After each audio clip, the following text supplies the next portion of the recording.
I really wanted to get Barbie. Get to know Barbie as a person. Kasi kilala ko siya bilang artista. Magaling siya.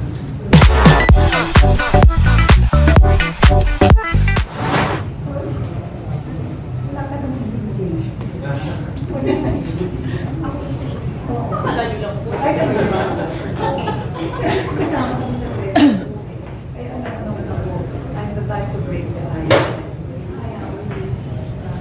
Tapos mamaya,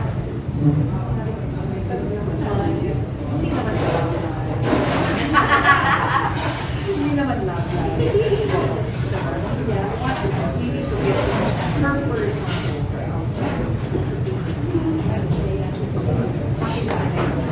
I really wanted to get Barbie.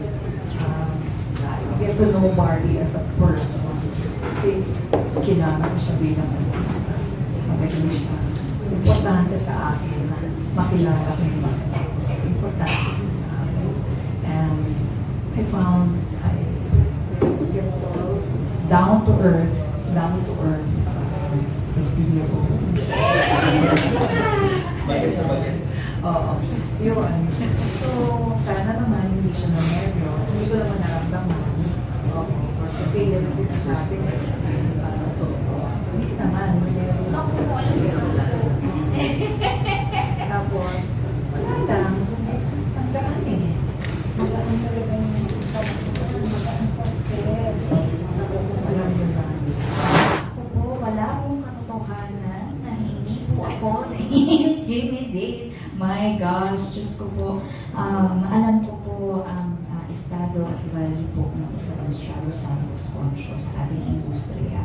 At para sa isang batang aktor na talagang sineseryoso ang kanyang profesyon, ang kanyang craft, talagang I really kept in mind na Barbie, kasama mo siya, co-actor mo siya, kumalma ka.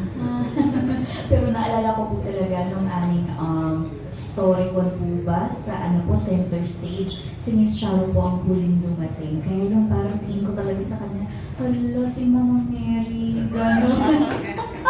Andito na siya, totoo na to.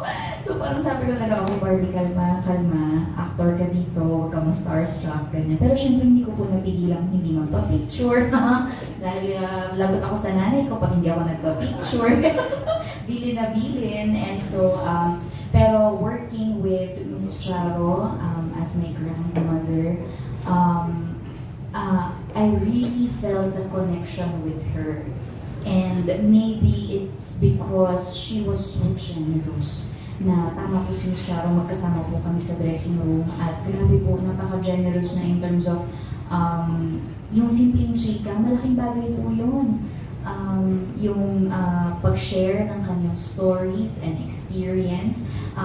Actually, malaking bagay po na si Direk Brillante talagang ini-insist niya na sabay-sabay kaming kumain during breaks kasi doon lang namin nakikilala talaga ang isa't isa personally.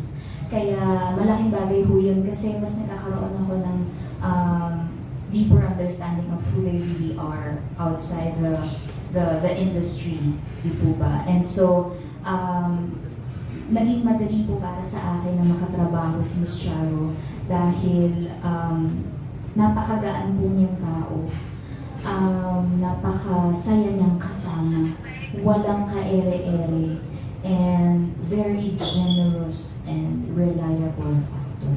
So I'm very honored dahil siya po ang aking lola at ako po ang kanyang apo. Thank you po.